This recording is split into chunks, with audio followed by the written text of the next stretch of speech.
Hi guys, welcome to Catch Through Words. Myself Surbhi Khatri, and this video will help you to exercise more assertion and reason type questions which is based on new pattern of CBSE class 12th physics exam. So, in today's video we are going to discuss chapter number first, that is electric charges and fields. In today's video we are going to discuss 20 assertion and reason type questions from our chapter number first. If you feel that my content is really helpful, then please share it with your friends and motivate me to bring such type of videos on the other chapters as well. Let us start with the directions. In the following question, statement of assertion is followed by a statement of reason. While answering a question, you are required to choose the correct one out of the given 4 responses and mark it as. यहाँ पर हमने जो questions लिए हैं उसमें directly आपको 2 statement given होंगे, assertion और रीज़न। दोनों ही स्टेटमेंट को आपको अच्छी तरह से पढ़ना है और समझना है और फिर जाकर ये इन चारों ऑप्शंस में से कोई एक ऑप्शन जो है वो चूज़ करना है। देखते हैं फर्स्ट ऑप्शन क्या है। If both assertion and reason are true and the reason is the correct explanation of assertion. अगर जो दोनों स्टेटमेंट आपको गिवन है वो दोनों ही सही हैं और रीज़न जो है वो उसका करेक्ट एक्सप्लेनेशन है, तब आपको जाना है ऑप्शन नंबर ए के साथ। ओके, देखते हैं B. If both assertion and reason are true but the reason is not correct explanation of assertion. अगर आपका जो सेकेंड वाला स्टेटमेंट है, जैसे कि रीज़न अगर यहाँ पर एकदम सही है, असर्शन भी एकदम सही है, पर रीज़न जो है वो आपके असर्शन का करेक्ट एक्सप्लेनेशन नहीं है, वो उसको सही से एक्सप्लेन नहीं कर पा रहा है, वो अपने आप में जो स्टेटमेंट गिवन है वो एकदम ट्रू है, बट जो रीज़न है वो असर्शन का एकदम करेक्ट एक्सप्लेनेशन नहीं है, तब आपको जाना है ऑप्शन नंबर बी के साथ। ओके,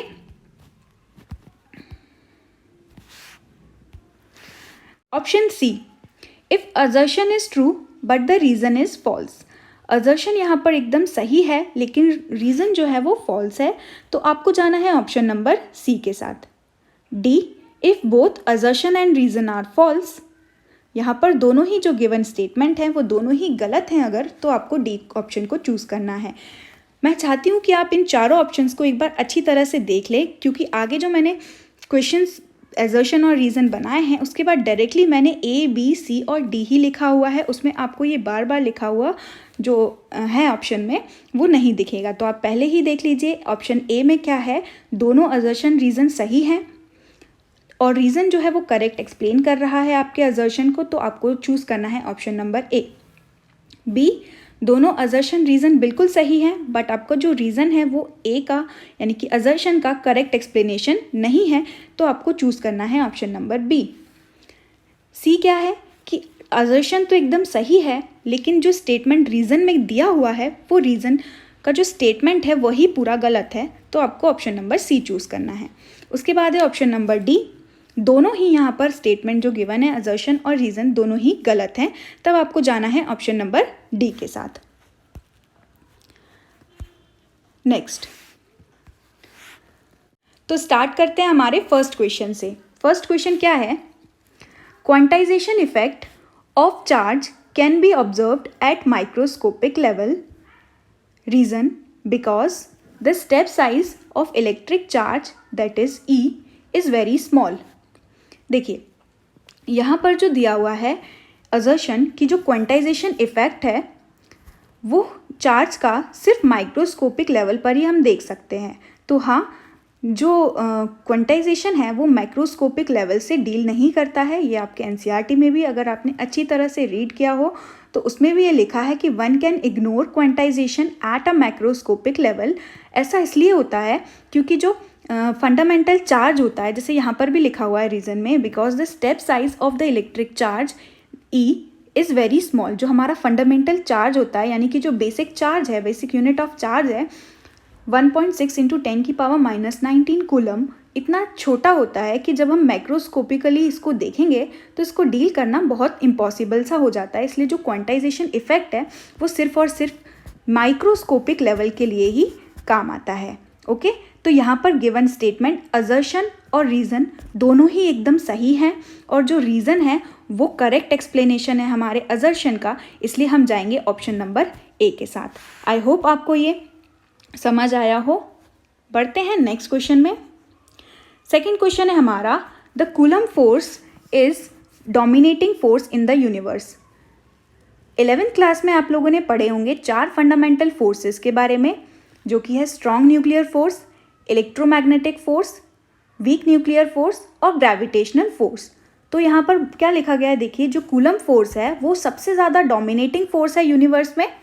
तो ऐसा तो बिल्कुल गलत है, क्योंकि जो डोमिनेटिंग फोर्स है 4 फंडामेंटल फोर्स में से सबसे स्ट्रॉन्गर फोर्स कौन सा होता था, स्ट्रॉन्ग न्यूक्लियर फोर्स। तो यहाँ पर ये जो गिवन असर्शन है वही गलत है।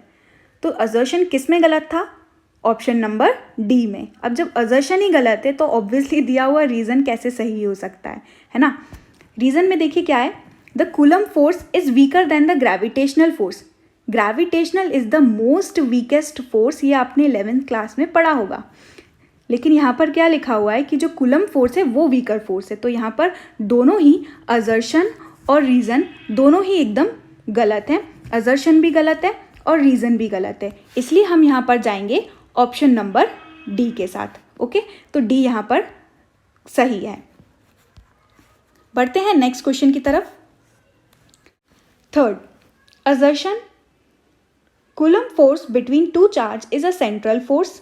Reason, it is because the Coulomb force act along the line joining the 2 charges. ये तो बिल्कुल सही है कि जो कूलम फोर्स होता है वो कैसा फोर्स है, एक सेंट्रल फोर्स है। सेंट्रल फोर्स इसीलिए होता है क्योंकि ये कैसे एक्ट करता है force, line joining the centre of the 2 charges. जो 2 चार्जेस होते हैं उनको ज्वाइन करने वाली जो लाइन होती है उसी लाइन पर ये जो फोर्स है वो एक्ट करता है। ये फोर्स इस पर इस डायरेक्शन में ऐसे फोर्स अप्लाई करेगा। ये अगर दोनों सिमिलर चार्जेस हैं तो ये वाला जो चार्ज होगा उस पर इस डायरेक्शन में रिपल्शन का फोर्स अप्लाई करेगा और ये वाला जो चार्ज है वो इस पर इस डायरेक्शन में रिपल्सिव फोर्स जनरेट करेगा। तो और ये जो फोर्स आप देख सकते हैं ये कैसा लगता है, लाइन जॉइनिंग द 2 चार्जेस। तो यहाँ पर ये जो हमारा असर्शन है और जो रीज़न है वो एकदम सही है, दोनों ही यहाँ पर करेक्ट हैं, इसलिए हम जाएंगे ऑप्शन नंबर ए के साथ। बढ़ते हैं नेक्स्ट क्वेश्चन की तरफ। Question number 4, assertion the concept of electric field offers an explanation as how an electric charge exert force on another charge. Assertion यहाँ पर एकदम करेक्ट है कि जो कॉन्सेप्ट है इलेक्ट्रिक फील्ड का वो एक्सप्लेन करता है कि किस तरह से एक चार्ज दूसरे चार्ज पर फोर्स जनरेट करता है। एक चार्ज पर दूसरे चार्ज पर फोर्स लगता है किसकी वजह से, ऑब्वियसली इलेक्ट्रिक फील्ड की वजह से। रीज़न देखते हैं, N electric charge modifies the space around it by producing electric field. हाँ, जो एक चार्ज है वो अपने अराउंड क्या जनरेट करता है, एक फील्ड, एक स्पेस जनरेट करता है, इलेक्ट्रिक फील्ड जनरेट करता है। When some another charge is brought it experience a force due to the electric field produce by the first charge. तो हाँ, इसका जो गिवन रीज़न है वो भी एकदम सही है कि एक चार्ज अपने अराउंड क्या जनरेट करता है, इलेक्ट्रिक फील्ड। और अगर उसी इलेक्ट्रिक फील्ड में कोई दूसरा चार्ज आ जाता है, अगर सिमिलर चार्ज है तो वो चार्ज किस टाइप का फोर्स अप्लाई करेगा उस पर, रिपल्सिव फोर्स। और अगर डिसिमिलर चार्जेस है यानी कि पॉजिटिव और नेगेटिव चार्जेस है तो रिपल्सिव फोर्स यहाँ पर जनरेट करेगा हमारा फर्स्ट चार्ज। ओके, तो यहाँ दोनों ही असर्शन और रीज़न बिल्कुल करेक्ट है, इसलिए हम जाएंगे ऑप्शन नंबर ए के साथ। Next question, assertion when an electric dipole is placed in an electric field making an angle with the direction of the field it experiences a torque but the zero net force. Assertion यहाँ पर एकदम सही है। I hope आपने जो first chapter है वो अब तक इतना तो पढ़ ही लिया होगा कि आपको ये क्वेश्चंस जो है वो थोड़े बहुत समझ आ रहे होंगे। When an electric dipole is placed in an electric field making an angle with the direction of electric field it experience a torque but the net force is zero because the charge constituting the electric dipole experience equal and opposite force and their line of action are separated by some perpendicular distance between them। यहाँ पर दोनों assertion और reason दोनों ही सही हैं। कैसे, देखिए, assertion में क्या बोल रहे हैं कि जो डाइपोल है, इलेक्ट्रिक डाइपोल, अगर हम यूनिफॉर्म इलेक्ट्रिक फील्ड में रख दें, जैसे कि ये हो गई हमारी यूनिफॉर्म इलेक्ट्रिक फील्ड, इसमें अगर हम एक डाइपोल को ऐसे रख दें तो डाइपोल में आपको पता है इस तरफ होता है कौन सा, नेगेटिव चार्ज, इस तरफ होता है कौन सा, पॉजिटिव चार्ज। पॉजिटिव कहाँ जाएगा, in the direction of electric field, negative कहाँ जाएगा, in direction opposite to the electric field. तो यहाँ पर आप देख सकते हैं ये दोनों ही अगर यूनिफॉर्म इलेक्ट्रिक फील्ड में है तो यहाँ पर ऊपर की तरफ फोर्स लग रहा होगा और नीचे की तरफ सिमिलर फोर्स लग रहा होगा, लेकिन कैसा है, ऑपोजिट डायरेक्शन में है। इसलिए जो नेट फोर्स अगर हम निकालेंगे इन दोनों पर, नेट फोर्स कैसा लगेगा, 0। लेकिन आप देख सकते हैं कि ये जो डाइपोल यहाँ पर क्रिएट हुआ है वो डाइपोल क्या करेगा, टॉर्क जनरेट करेगा। टॉर्क जनरेट इसलिए करेगा क्योंकि आप देख सकते हैं ये फोर्स जो है, ये इसका लाइन ऑफ एक्शन ये है और यहाँ पर ये वाले फोर्स का लाइन ऑफ एक्शन ये है। जब लाइन ऑफ एक्शन ऐसे डिफरेंट हो तब यहाँ पर क्या जनरेट होता है, torque. Equal and opposite force होने की वजह से यहाँ नेट फोर्स कैसा होगा, 0, लेकिन टॉर्क एक्ट करेगा। टॉर्क एक्ट क्यों करेगा, क्योंकि ये लाइन ऑफ एक्शन जो है दोनों फोर्स पर वो कैसा है, डिफरेंट। आई होप आपको ये क्वेश्चन जो है वो समझ आ गया होगा कि असर्शन और रीज़न दोनों ही यहाँ पर कैसे हैं, एकदम सही। तो हम जाएंगे ऑप्शन नंबर ए के साथ। ओके, बढ़ते हैं नेक्स्ट क्वेश्चन की तरफ। Assertion, work done in moving a charge between 2 points in an electric field is always 0। ऐसा क्यों है, क्योंकि जो इलेक्ट्रोस्टैटिक फोर्स है वो कैसा है, कंजर्वेटिव इन नेचर। रीज़न देखते हैं। It is because electrostatic force is non conservative in nature. यहाँ रीज़न एकदम गलत है। रीज़न में आपको क्या आना चाहिए था, रीज़न में आना चाहिए था कंजर्वेटिव फोर्स। नॉन की जगह क्या आना चाहिए था, कंजर्वेटिव फोर्स। क्योंकि यहाँ पर नॉन आ रहा है, इसका मतलब जो है रीज़न जो है यहाँ गलत है और असर्शन जो गिवन है यहाँ सही है। तो असर्शन जब सही था और रीज़न जब गलत था तो कौन सा ऑप्शन नंबर यहाँ चूज़ करेंगे हम, सी। सी क्या था, if assertion is true but the reason is false. इसलिए हम जाएंगे ऑप्शन नंबर 3 के साथ, C. Next question 7। Assertion. A system of 3 positive charges, each having a charge q, placed equally distant from each other along a straight line, cannot be in equilibrium. Reason. Because the charge in the middle experience 0 net force, but the force on the charges at the extreme end is not 0. ये बिल्कुल सही है। कहना क्या चाह रहे हैं assertion में, ज़रा समझिए कि एक सिस्टम ऑफ 3 पॉजिटिव चार्जेस, अगर हम 3 पॉजिटिव चार्ज ले लें, सबका चार्ज मैग्नीट्यूड क्या है, Q, और इक्वल डिस्टेंस पर भी रखे हुए हैं और सेम स्ट्रेट लाइन पर रखे हुए हैं, तो उन पर जो लगने वाला, हर एक चार्ज पर लगने वाला जो फोर्स रहेगा वो इक्विलिब्रियम में, जो चार्जेस होंगे वो इक्विलिब्रियम में नहीं रहेंगे। ठीक है, जैसे हम बात करें positive charge Q, positive charge Q, ये 2 सिमिलर चार्जेस हैं और इन दोनों सिमिलर चार्जेस के बीच अगर हमने एक और सिमिलर चार्ज रख दिया तो यहाँ पर 2 सिमिलर चार्ज की वजह से ये इस तरफ फोर्स जनरेट करेगा, रिपल्सिव।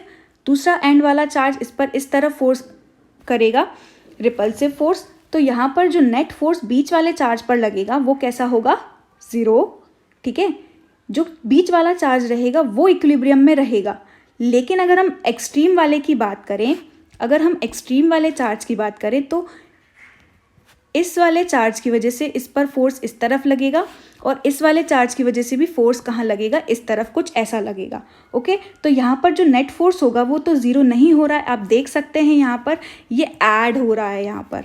ओके, तो नेट फोर्स जो होगा एक्सट्रीम वाले चार्जेस के लिए, इसके लिए और इसके लिए, वो 0 यहाँ पर नहीं होगा। इसलिए जो गिवन असर्शन है कि जो सिस्टम ऑफ 3 पॉजिटिव चार्जेस है, each having a charge Q placed equal distance, तीनों इक्वल डिस्टेंस पर रखे हुए हैं, स्ट्रेट लाइन में रखे हुए हैं, वो इक्विलिब्रियम में नहीं हो सकते तीनों। ओके, सेंटर वाला तो होगा लेकिन जो एंड्स वाले होंगे वो नहीं होंगे। तो रीज़न में भी देखिए यही लिखा हुआ है कि जो चार्ज है मिडिल में वो 0 नेट फोर्स एक्सपीरियंस करेगा, but the force on the charges at the extreme and is not 0। Extreme and वाले जो चार्जेस होंगे उन पर जो फोर्स होगा वो 0 नहीं होगा, नेट फोर्स 0 नहीं होगा। ठीक है, तो यहाँ पर असर्शन रीज़न करेक्ट है, इसलिए हम जाएंगे ऑप्शन नंबर ए के साथ। Next question, question number 8। Assertion. Though electric potential is scalar, electric potential gradient is vector quantity. ऐसा क्यों? क्योंकि इलेक्ट्रिक पोटेंशियल स्केलर है, स्केलर है मतलब इसके पास कोई भी डायरेक्शन नहीं होगा, सिर्फ क्या होगा, मैग्नीट्यूड होगा। और इलेक्ट्रिक पोटेंशियल ग्रेडियंट एक वेक्टर क्वांटिटी है, इसका मतलब इसके पास डायरेक्शन के साथ साथ क्या होगा, मैग्नीट्यूड भी होगा। तो इसका रीज़न हम चेक कर लेते हैं। It is because potential gradient is the rate of potential with distance. अरे ये तो पोटेंशियल ग्रेडियंट की डेफिनेशन दी हुई है कि पोटेंशियल ग्रेडियंट क्या होता है, rate of change of potential with distance. Potential change होना डिस्टेंस के साथ क्या कहलाता है, पोटेंशियल ग्रेडियंट। भैया लेकिन यहाँ पर क्या दिया हुआ है, देखो यहाँ पर क्या दिया हुआ है, देखो दो electric potential is scalar. Electric potential क्या है, एक स्केलर क्वांटिटी है, और इलेक्ट्रिक पोटेंशियल ग्रेडियंट क्या है, एक वेक्टर क्वांटिटी है ना। तो इसका रीज़न क्या आना चाहिए था, इलेक्ट्रिक पोटेंशियल स्केलर है, क्यों? क्योंकि इसके पास सिर्फ क्या होता है, क्योंकि इसके पास सिर्फ क्या होता है, मैग्नीट्यूड। और ये वेक्टर क्वांटिटी है, इसका मतलब इसके पास सिर्फ क्या होता है, मैग्नीट्यूड के साथ साथ इसके पास डायरेक्शन भी होता है। तो इसके रीज़न में ऐसा कुछ लिखाना चाहिए था, बट यहाँ पर तो सिर्फ डेफिनेशन लिखी हुई है। देखिए यहाँ पर असर्शन जो है वो करेक्ट है, रीज़न अपने आप में करेक्ट है, लेकिन जो रीज़न है वो इस असर्शन का करेक्ट एक्सप्लेनेशन नहीं है। आई होप आपको ये पॉइंट जो है वो समझ आया हो कि यहाँ पर असर्शन जो है वो एकदम करेक्ट है और रीज़न जो है वो भी अपने आप में करेक्ट है, बट जो गिवन रीज़न है वो आपके असर्शन को करेक्टली एक्सप्लेन नहीं कर पा रहा है। इसलिए हम जाएंगे ऑप्शन नंबर बी के साथ। यहाँ पर ऑप्शन नंबर बी के साथ जाएंगे, क्योंकि बी में क्या लिखा हुआ था, if both assertion and reason are true but reason is not correct explanation of the assertion. बढ़ते हैं नेक्स्ट क्वेश्चन की तरफ। 9. Assertion. Work done in moving a charge on equipotential surface is 0. Equipotential surface कैसे बनाया जाता है, जहाँ पर वो पॉइंट जिस पर पोटेंशियल कैसा हो, सेम। ठीक है, अब जब पोटेंशियल ही सेम होगा, सेम पोटेंशियल पर कैसा वर्क डन हो सकता है, करेक्ट, इसलिए वर्क डन कैसा होता है, 0। रीज़न चेक करते हैं। All the points on an equipotential surfaces are at same potential, एकदम सही है। यहाँ पर हम जाएंगे ऑप्शन नंबर ए के साथ। क्यों? क्योंकि वर्क डन इक्विपोटेंशियल सरफेस में 0 इसीलिए ही होता है क्योंकि इक्विपोटेंशियल सरफेस जो होंगे वो सेम पोटेंशियल पर होते हैं। ओके, आई होप आपको ये पॉइंट समझ आया हो। Next question, assertion. The capacitance of a parallel plate capacitor increases when a dielectric और a conducting slab is introduced between the plates. Reason, it happens due to the decrease in the electric field between the plates in both the cases. तो यहाँ पर assertion और reason दोनों ही correct हैं, इसलिए हम जाएंगे ऑप्शन नंबर ए के साथ। देखिए अगर हम यहाँ पर कैपेसिटर लें, कैपेसिटर के इस तरफ पॉजिटिव, इस तरफ नेगेटिव चार्ज होता है। जैसे ही हम यहाँ पर क्या डालेंगे, डाइलेक्ट्रिक, डाइलेक्ट्रिक में क्या होते हैं, मॉलिक्यूलर डाइपोल्स। तो डाइलेक्ट्रिक जैसे ही हम यहाँ डालेंगे, डाइलेक्ट्रिक में इस तरफ क्या जनरेट हो जाएगा, नेगेटिव चार्ज, इस तरफ क्या जनरेट हो जाएगा, पॉजिटिव चार्ज। ठीक है, अब अगर हम देखें तो डाइलेक्ट्रिक के अंदर इलेक्ट्रिक फील्ड कुछ ऐसी बनेगी इस तरह से, और बाहर वाली जो प्लेट्स हैं हमारी वो इलेक्ट्रिक फील्ड कुछ ऐसे बना रही होंगी। ओके, तो यहाँ पर क्या हो रहा है, जो बाहर वाली प्लेट्स के बीच की जो इलेक्ट्रिक फील्ड है वो इस वाली इलेक्ट्रिक फील्ड की वजह से थोड़ी सी क्या हो जाएगी, रिड्यूस हो जाएगी। और अगर इलेक्ट्रिक फील्ड जो होती है वो रिड्यूस हो गई, इसका मतलब जो कैपेसिटेंस है वो कैपेसिटर का क्या हो जाएगा, इंक्रीज हो जाएगा।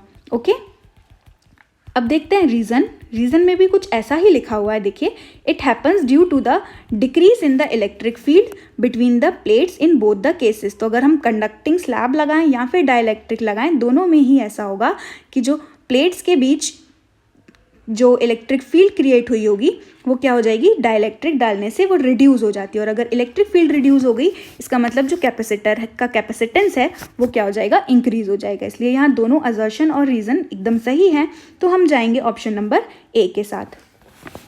बढ़ते हैं नेक्स्ट क्वेश्चन की तरफ। 11th, assertion. In absence of an externally applied electric field the displacement per unit volume of a polar dielectric material is always zero. अगर इलेक्ट्रिक फील्ड नहीं होगी तो डिस्प्लेसमेंट पर यूनिट वॉल्यूम कैसे होगा? Displacement per unit volume क्या होगा? यहाँ पर ज़ीरो होगा। Reason, in a polar dielectric, each molecule has a permanent dipole moment, but these molecular dipoles are randomly oriented in the absence of externally applied electric field.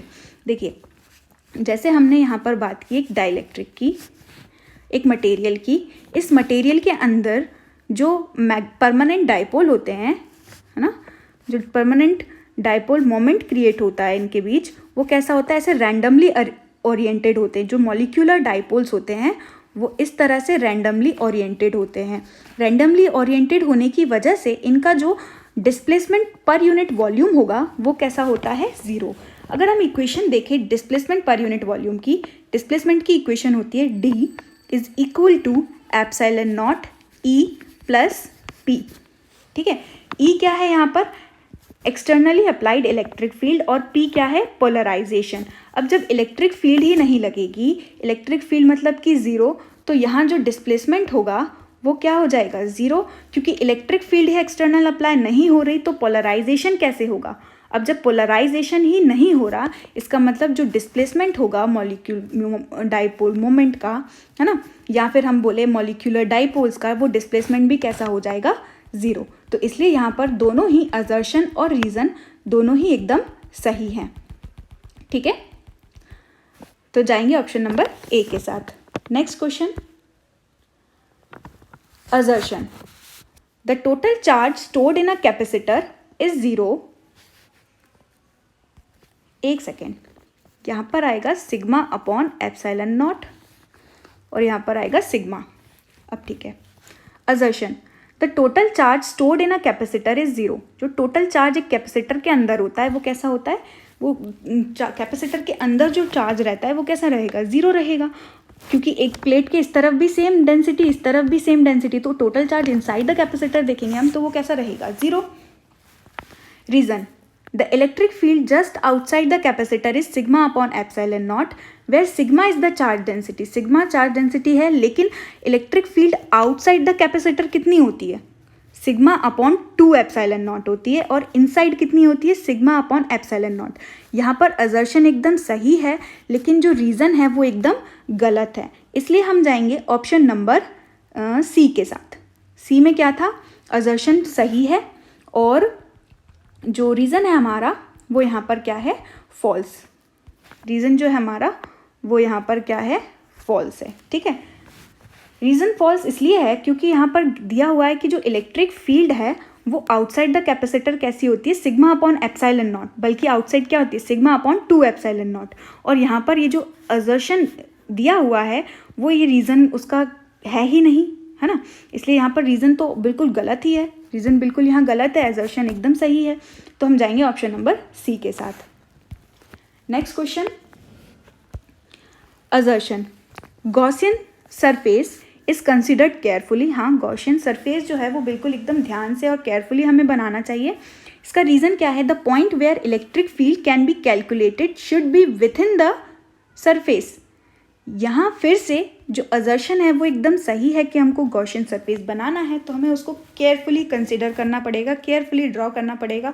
ठीक है, अब यहाँ reason में क्या दिया हुआ है कि वो पॉइंट जहाँ पर हमें इलेक्ट्रिक फील्ड कैलकुलेट करनी है वो हमेशा सरफेस के इनसाइड होना चाहिए, विथ इन द सरफेस होना चाहिए। तो ये तो बिल्कुल गलत है, ये तो बिल्कुल गलत है, इसलिए यहाँ पर जो रीज़न है वो एकदम गलत है, असर्शन एकदम सही है। इलेक्ट्रिक फील्ड तो हम आउटसाइड भी फाइंड कर सकते हैं गॉसियन सरफेस के, ऑन द गॉसियन सरफेस भी फाइंड कर सकते हैं, और इनसाइड द गॉसियन सरफेस भी हम यहाँ फाइंड कर सकते हैं। ठीक है, और यहाँ पर जो गॉसियन सरफेस है वो कैसा होना चाहिए?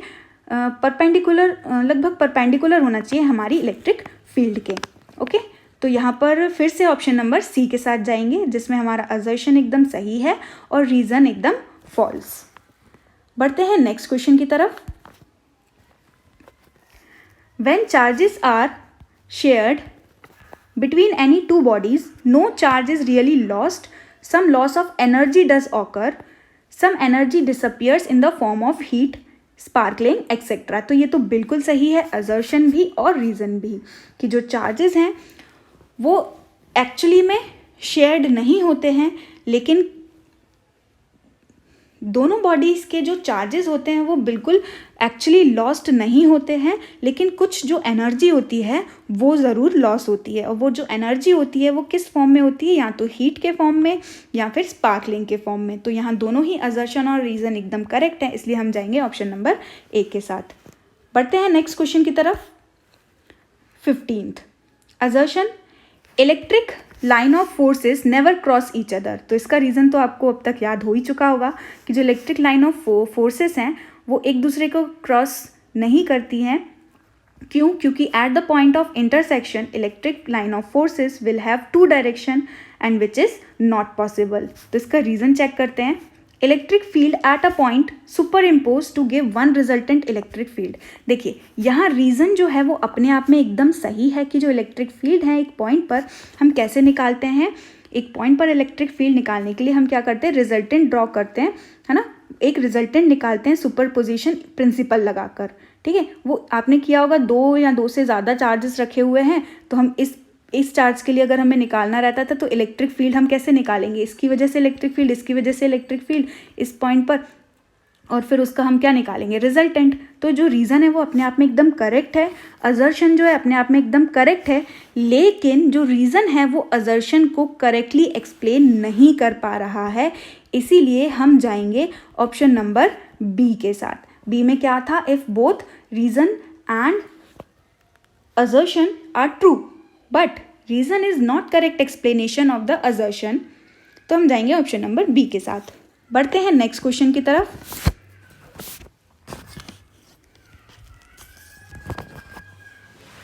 assertion, electric field intensity within a conductor is always zero।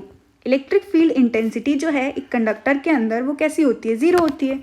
हाँ, इसका reason, electric field lines of force can pass through a conductor. ये क्या, ये तो बिल्कुल गलत है, रीज़न इसका एकदम गलत है। यहाँ क्या लिखा हुआ, ऊपर एक चीज़ लिखी हुई है कि जो इलेक्ट्रिक फील्ड लाइन्स हैं वो कंडक्टर के अंदर कैसी होती हैं, ज़ीरो होती हैं, ये बिल्कुल सही है।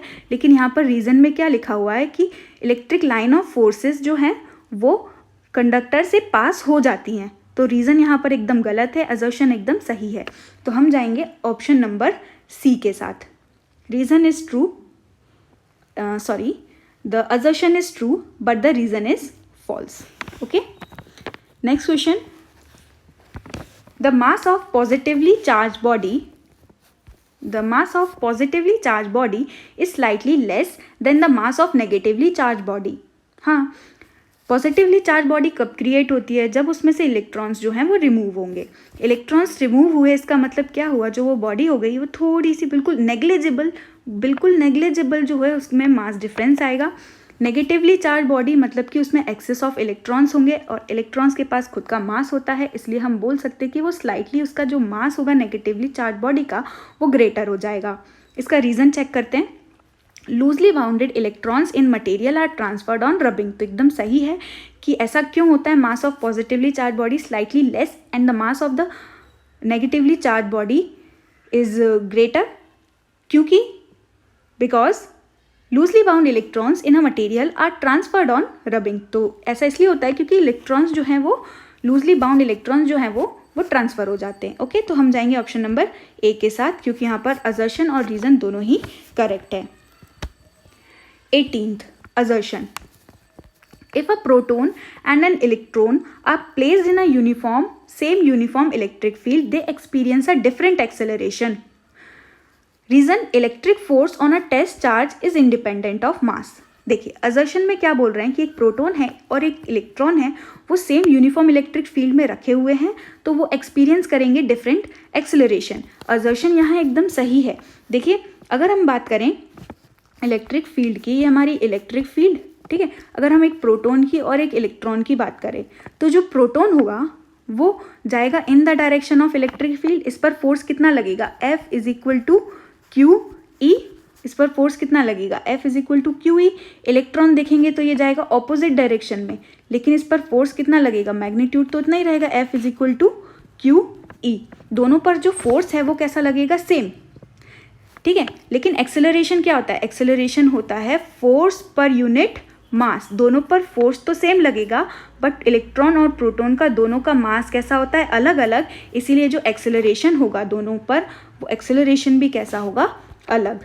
ठीक है, इसका रीज़न ऐसा होना चाहिए था कुछ कि जो एक्सेलरेशन है वो डिपेंड करता है मास पर दोनों के, लेकिन यहाँ पर क्या लिखा हुआ है कि जो फोर्स है वो इंडिपेंडेंट है मास का, जो फोर्स है वो मास पर डिपेंड नहीं करता है।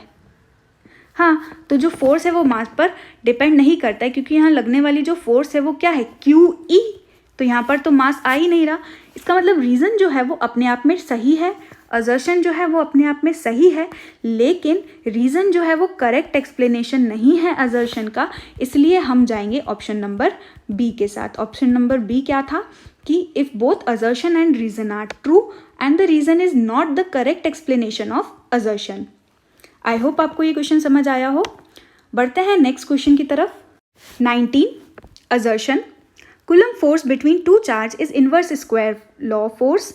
Reason, electrostatic force between two charge varies inversely as the square of the distance between them. ये एकदम सही है, assertion भी और रीज़न भी यहाँ पर सही है कि जो फोर्स इलेक्ट्रोस्टैटिक फोर्स होता है वो इन्वर्सली प्रोपोर्शनल होता है square of the distance between the two charges, इसीलिए ही इसको क्या कहा जाता है, इन्वर्स स्क्वायर लॉ। तो यहाँ दोनों ही एकदम सही हैं, इसलिए हम जाएंगे ऑप्शन नंबर ए के साथ।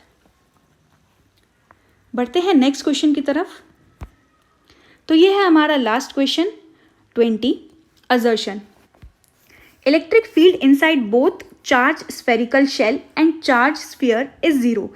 चार्ज स्फीयर में और स्फेरिकल शेल में जो इलेक्ट्रिक फील्ड रहती है वो अंदर कैसी होती है, ज़ीरो होती है। इसका reason, because charge reside only at the surface of the conductor. तो हाँ, जो चार्ज है वो सरफेस पर ही रहता है कंडक्टर के, इसीलिए inside the spherical shell electric field कैसी होती है, ज़ीरो होती है। मतलब कि असर्शन और रीज़न यहाँ दोनों ही सही हैं और रीज़न करेक्ट एक्सप्लेन कर रहा है हमारे असर्शन को, इसलिए हम जाएंगे ऑप्शन नंबर ए के साथ।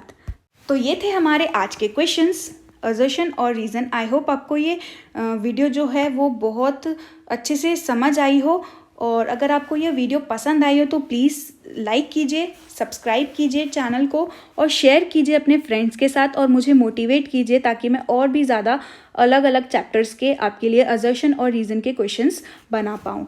ओके, तो thank you so much for watching this video. और ये है हमारा यूट्यूब चैनल, इंस्टाग्राम चैनल और टेलीग्राम चैनल।